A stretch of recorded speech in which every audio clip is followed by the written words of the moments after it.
Labas, čia Gediminas Girnevičius, verslo treneris, kaip laikaisi? Ir šiandien noriu su tavimi pakalbėti apie lyderius, kurie prisijungia prie tinklinio marketingo verslo ir kodėl tu neturėtum prarasti vilties ar ūpo ar motyvacijos savo versle. Tad jeigu žiūri šio video įrašą, padaryk man paslaugą, parašyk grotelės įrašas į komentarus. Jei esi naujas arba nauja, jeigu pirmą kartą žiūri vieną iš mano video, būčiau labai dėkingas, jeigu parašytum naujas arba naujai komentarus. Ir žinoma, jeigu gausi iš šio video naudos arba manai kažkam kitam šis video galėtų būti naudingas, būčiau nepaprastai dėkingas, jeigu pasidalintum šio video ir parašytum į komentarus pasidalinau. Arba gali tiesiog užtaginti, pažymėti savo draugus, komandos narius komentaruose žemiau, kad jie taip pat pamatytų šį video. Taigi, šio video tema – didžiausias tavo kompanijos lyderis dar neprisijungia. Ir ne per seniausiai girdėjau tokią istoriją.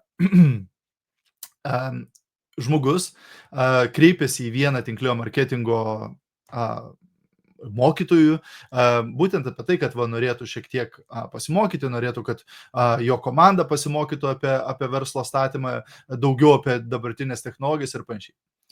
Ir jisai pasidalino, kad jisai dirba su viena iš seniausių tinklinio marketingo kompanijų. Ir jisai su ta kompanija jau dirba 45 metus. Ir jo komanda daro apie 5% visos tos kompanijos apyvartos. Bet tai yra milijardinė kompanija, tai reiškia, tai yra labai didžiulė apyvarta ir labai didžiulis uždarbis tam lyderiui. Taip, ir jisai jau 45 metus dirba, turi daugybę lyderių, taip, bet dabar sako, jau daugelis, kaip sakant, paseno, jau sako, reikės jau tuoj perduoti vaikams tą verslą, dėl to norim apmokyti juos naujų technologijų ir panašiai. Bet labai svarbus momentas.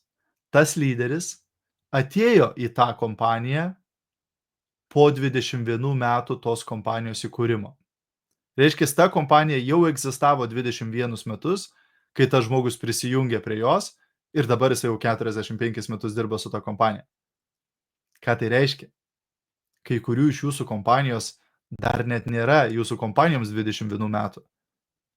O tas žmogus atėjo ir dabar yra vienas iš didžiausių lyderių toj kompanijai. Bet jis atėjo po 21 metų. Jis nebuvo pirmas.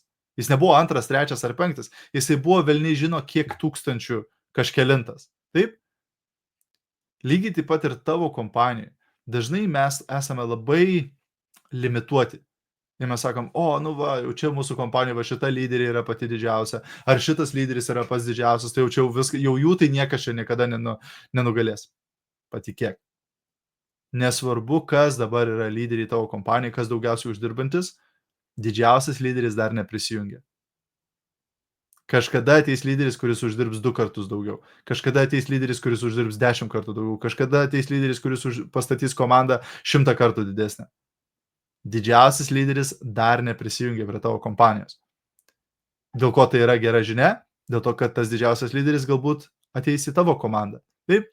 Vėlgi, neretai, kai bendrauju su tinklinio marketingo atstovais, labai dažnai girdžiu tokį vieną ribojantį įsitikinimą, kad, bet aš dar labai daug neuždirbu, tai kas čia prisijungs prie manęs? Ar aš čia dar daug nepasiekusi, tai kas čia prie manęs jungsis ar panašiai? Pirmas dalykas. Nesvarbu, kiek tu esi pasiekęs, tu gali pakviesti žmogų. Visi didžiausi lyderiai tavo kompanijai pradėjo kviesti žmonės į komandą, kai dar nebuvo daug pasiekę. Taip, nes jie negalėjo daug pasiekti, kol nepastatys didelės komandos. Taip? Tai pirmas dalykas. Antras dalykas, tu niekad nežinai, kas ateis į tavo komandą. Į tavo komandą gali ateiti žmogus, kuris už tave protingesnis. Į tavo komandą gali ateiti žmogus, kuris už tave drąsesnis. Į tavo komandą gali ateiti žmogus, kuris už tave geriau parduoda. Į tavo komandą gali būti, kad ateis žmogus, kuris turi daugiau kontaktų, negu tu, daugiau pažinčių ir taip toliau. Mes dažnai klaidą, kurią padarom, mes ribojame savo komandos narius pagal save. Jeigu man užtruko 2 metus pasiekti 1000 eurų pajamas, tai tau tai čia be šansų tada. Kodėl? Tas žmogus gali ateiti ir žymiai greičiau, pasiekti žymiai daugiau padaryti, negu tu padarai. Taip? Dėl to tai yra gera žinia. Dėl to, kad prie tavo komandą gali ateiti žmogus šiandien, kuris taps tavo kompanijos didžiausių lyderių. Ir už tave didesnį lygį padarys ir už visus kitus lyderius. Kas tau bus labai pelninga. Taip? Tad neprarask vilties, neprarask motivacijos, nenukabink nosies. Taip, kad, jau čia tiek laiko šitą kompaniją, tai aš čia nieko patikėk. Gali ateiti šiandien žmogus ir padaryti didesnius rezultatus, negu galbūt visi lyderiai atėjo iki jo.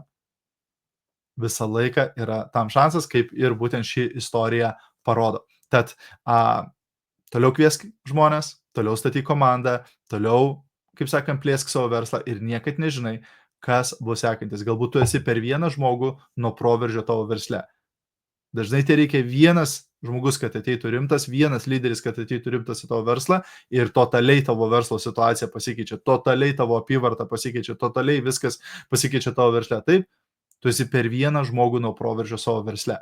Tad pakalbink nors vieną žmogų šiandien. Taip, tiek šiandien, geros dienos ir iki greito. Na, o jeigu norėtum su manimi dirbti asmeniškai, kviečiu tave į Deimantinį klubą, spausk nuorodą šio video prašymę, ten rasi visą informaciją. Tai yra vienintelė programa, kur aš dirbu su lyderiais asmeniškai. Kas 2 savaitės susiskambiname asmeniškai, turime atskaitomybę, kuriame sistemas, darau mokymus jų komandoms ir visaip kitaip jiems padedu statyti jų verslą ir gauti dar geresnius rezultatus. Jeigu domina, spustelk nuorodos, ten rasi visą informaciją. Ate.